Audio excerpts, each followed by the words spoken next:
കൂടുതൽ വിശദമാക്കി സംസാരിക്കുവാൻ പ്രേക്ഷകർ ആവശ്യപ്പെട്ട മറ്റൊരു സംഭവം ഡിമാറ്റ് അക്കൗണ്ടിനെ സംബന്ധിച്ചാണ്. ഓഹരികളിൽ ഇൻവെസ്റ്റ് ചെയ്യണമെങ്കിൽ ഡിമാറ്റ് അക്കൗണ്ട് വളരെ നിർബന്ധമാണ്.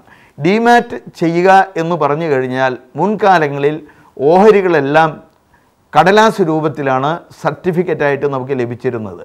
ഇപ്പോൾ ആ രൂപത്തിലുള്ള സർട്ടിഫിക്കറ്റുകൾ ഇന്ന് ലഭ്യമല്ല. പുതുതായി നമ്മൾ ഓഹരികൾ മേടിക്കുകയാണെങ്കിൽ ഇലക്ട്രോണിക് രൂപത്തിൽ ഡെപ്പോസിറ്ററി അക്കൗണ്ടിൽ വരവ് വെക്കുകയാണ് പതിവ്.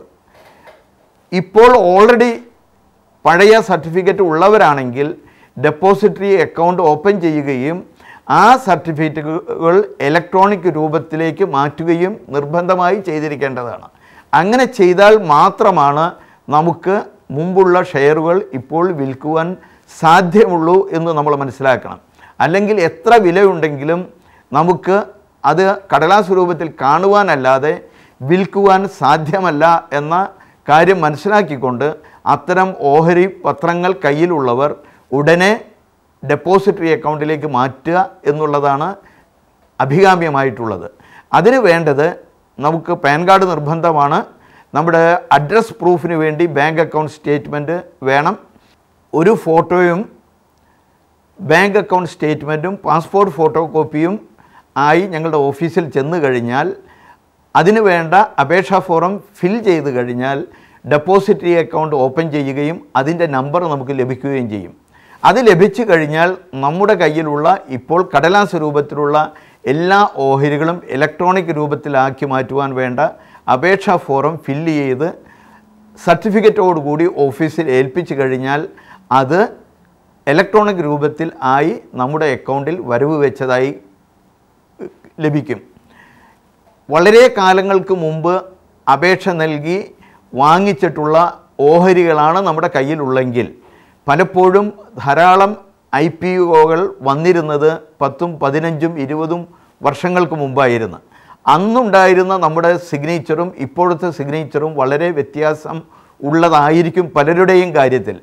അതുകൊണ്ട് തന്നെ നമ്മൾ ഇപ്പോഴത്തെ സിഗ്നേച്ചറോടുകൂടി ഇത്തരം കടലാസുകൾ അയച്ചു കഴിഞ്ഞാൽ കമ്പനികൾ സിഗ്നേച്ചറിൽ ഡിഫറൻസ് ഉണ്ട് എന്ന് പറഞ്ഞ് പലപ്പോഴും തിരസ്കരിക്കാറുണ്ട്. അങ്ങനെയുള്ള സാഹചര്യം വരാതിരിക്കുവാൻ വേണ്ടി ഡെപ്പോസിറ്ററി അക്കൗണ്ടിലേക്ക് പഴയ ഓഹരികൾ മാറ്റുന്നതിന് മുമ്പ് കമ്പനിക്ക് ഒരു എഴുത്തെഴുതുകയും നമ്മൾ ഇപ്പോൾ സൈൻ ചെയ്യുന്നത് പുതിയ രൂപത്തിലാണ് എന്ന് ഒരു സ്പെസിമെൻ അയച്ചു കൊടുക്കുകയും അതിൻ്റെ 2 കോപ്പിയോടുകൂടി അങ്ങനെ അയച്ചു കൊടുത്തു കഴിഞ്ഞാൽ ഒരു കോപ്പിയിൽ അവർ എൻഡോസ് ചെയ്ത് നമുക്ക് തിരിച്ചയച്ചു തരും. അങ്ങനെ ചെയ്തു കഴിഞ്ഞാൽ അവർ നമ്മുടെ സിസ്റ്റത്തിൽ അവിടെയുള്ള അവരുടെ റെക്കോർഡിൽ നമ്മുടെ പുതിയ സിഗ്നേച്ചർ എൻട്രി ചെയ്യുകയും പിന്നീട് നമ്മൾ ഡിമാറ്റ് ചെയ്യുവാൻ അയച്ചു കഴിഞ്ഞാൽ റിജക്ഷൻ ഇല്ലാതെ അത് ഉടനെ തന്നെ ഡിമാറ്റ് ചെയ്യപ്പെടുകയും ചെയ്യുന്ന സാഹചര്യമുണ്ട്. അതുകൊണ്ട് ഇത്തരം കാര്യങ്ങൾ പ്രത്യേകം ശ്രദ്ധിക്കുക എന്ന് ഈ സന്ദർഭത്തിൽ സൂചിപ്പിക്കുകയാണ്. ഓഹരി വിൽക്കണമെങ്കിൽ അതിനു പുറമെ ഞങ്ങളുടെ അടുത്ത് ട്രേഡിംഗ് അക്കൗണ്ട് കൂടെ ഓപ്പൺ ചെയ്യേണ്ടതുണ്ട്. ട്രേഡിംഗ് അക്കൗണ്ട് ഓപ്പൺ ചെയ്യണമെങ്കിൽ നമുക്ക് NRI അക്കൗണ്ട് വേണം. അതുപോലെ തന്നെ അതിനു വേണ്ട പ്രത്യേക അപേക്ഷാ ഫോറവും മറ്റും നൽകി പാൻ കാർഡ് ഓൾറെഡി ഉള്ളവരാണത് ചെയ്യുന്നത്. അതെല്ലാം ചെയ്തു കഴിഞ്ഞാൽ ട്രേഡിംഗ് അക്കൗണ്ട് നമുക്ക് കിട്ടും. ഓഹരി കമ്പോളത്തിൽ നിന്ന് വാങ്ങിക്കണമെന്ന് ആഗ്രഹിക്കുന്നവർക്ക് PIS account, portfolio investment service account എന്ന അക്കൗണ്ടും ബാങ്കിൽ ആരംഭിക്കേണ്ടതുണ്ട്. അത് സാധാരണ NRI ആയിട്ടും NRO ആയിട്ടും തുടങ്ങുവാൻ സാധിക്കും. അത് സാധാരണ ഒരു ബാങ്ക് അക്കൗണ്ട് തന്നെയാണ്. പക്ഷേ അതിന് ചെക്ക് ബുക്ക് നൽകുന്നതല്ല. അതിൻ്റെ ഉദ്ദേശം നാം ഓഹരികൾ വാങ്ങിക്കുമ്പോൾ അതിന് ചെയ്യേണ്ടത് ആ അക്കൗണ്ടിലേക്ക് PS അക്കൗണ്ടിലേക്ക് പണം അയച്ചു കൊടുക്കുകയും ഓഹരി വാങ്ങിച്ചു കഴിഞ്ഞാൽ ബ്രോക്കർ ബാങ്കിനെ ഇത്രയും ഓഹരികൾ വാങ്ങിച്ചിട്ടുണ്ട്, ഇതിന് ഇത്ര സംഖ്യ വരുന്നു എന്ന് അറിയിച്ചു കഴിഞ്ഞാൽ ആ അക്കൗണ്ടിൽ നിന്ന് പണം ബ്രോക്കറുടെ അക്കൗണ്ടിലേക്ക് ഓട്ടോമാറ്റിക്കലി മാറുകയും ചെയ്യും.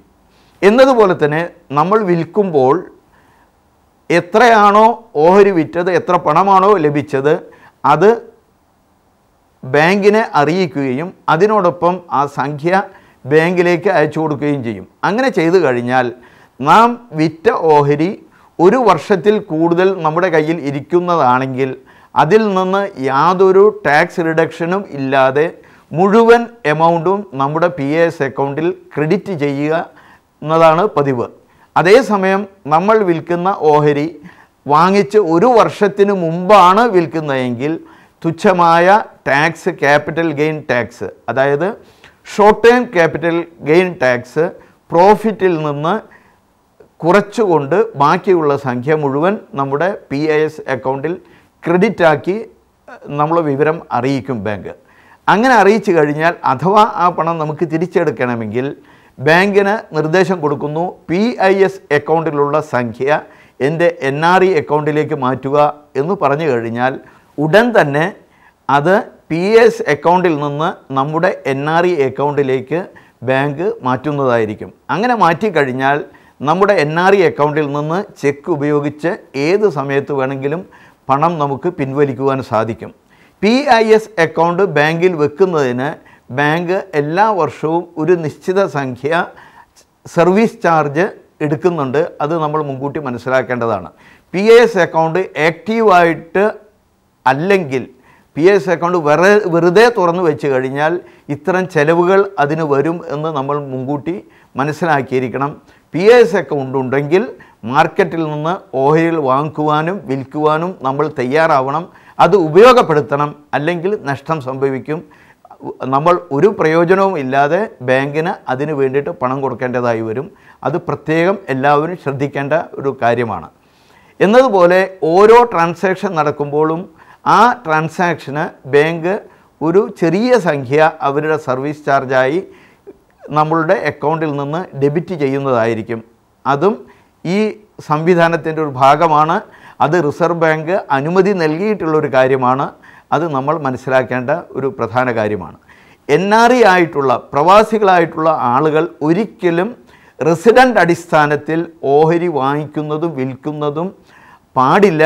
അത് നിയമപരമായി ചെയ്യാൻ പാടില്ലാത്തൊരു കാര്യമാണ്. NRE ആയിട്ടുള്ള വ്യക്തികൾ ഓഹരികൾ വാങ്ങിക്കുകയും വിൽക്കുകയും ചെയ്യുന്നുണ്ടെങ്കിൽ റിസർവ് ബാങ്ക് നമുക്ക് അനുമതി നൽകിയിട്ടുള്ളത് NRE അക്കൗണ്ട് ബേസിസിലോ NRO അക്കൗണ്ട് ബേസിസിലോ മാത്രം ചെയ്തിരിക്കണം എന്നാണ്.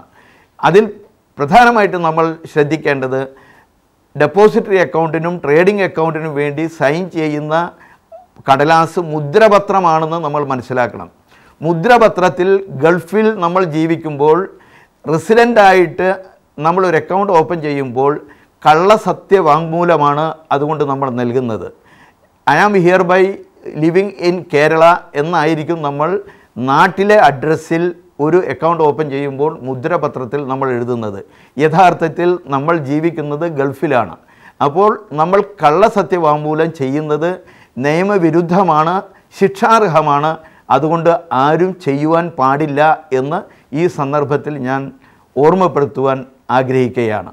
മറ്റൊരു പ്രധാന കാര്യം, ഇത്തരം കാര്യങ്ങൾ ശ്രദ്ധിക്കേണ്ടത്, എപ്പോഴും നമുക്ക് 2 അവസരങ്ങൾ ഉണ്ട് എന്ന് മനസ്സിലാക്കുക. ഒന്ന്, ഓൺലൈനിൽ നമുക്ക് ഓഹരികൾ വാങ്ങുകയും വിൽക്കുകയും ചെയ്യാം. ഓഹരികൾ ഓൺലൈനിൽ വാങ്ങുകയും വിൽക്കുകയും ചെയ്യുന്നവർക്ക് അതിനെപ്പറ്റി വ്യക്തമായ ഗ്രാഹ്യമുള്ളവർ മാത്രമേ ചെയ്യാൻ പാടുള്ളൂ. അല്ലെങ്കിൽ പലപ്പോഴും അബദ്ധത്തിൽ ചെയ്യുന്ന ചില വാങ്ങിക്കലും വിൽക്കലും പല സാമ്പത്തിക ക്ലേശങ്ങൾക്കും നഷ്ടത്തിനും സാഹചര്യം ഒരുക്കും എന്ന് നമ്മൾ മനസ്സിലാക്കിയിരിക്കണം. അതിന് ഏറ്റവും നല്ലത് ഇത്തരം ഡെപ്പോസിറ്ററി അക്കൗണ്ടും ട്രേഡിംഗ് അക്കൗണ്ടും PIS അക്കൗണ്ടും എല്ലാം ആരംഭിച്ചതിന് ശേഷം ബ്രോക്കറെ സമീപിച്ച് ബ്രോക്കർ മുഖേന ഓഹരികൾ വാങ്ങിക്കുകയും വിൽക്കുകയും ചെയ്തുകൊണ്ട് സ്വയം പ്രാഗൽഭ്യം നേടിയതിന് ശേഷം ഓൺലൈനിലേക്ക് പ്രവേശിക്കുന്നതാണ് നല്ലത്. അങ്ങനെ പ്രവേശിച്ചു കഴിഞ്ഞാൽ പല അബദ്ധങ്ങളും നഷ്ടങ്ങളും സംഭവിക്കാതിരിക്കുവാൻ അത് സഹായകമായി തീരും എന്ന് നമ്മൾ ഓർത്തിരിക്കണം.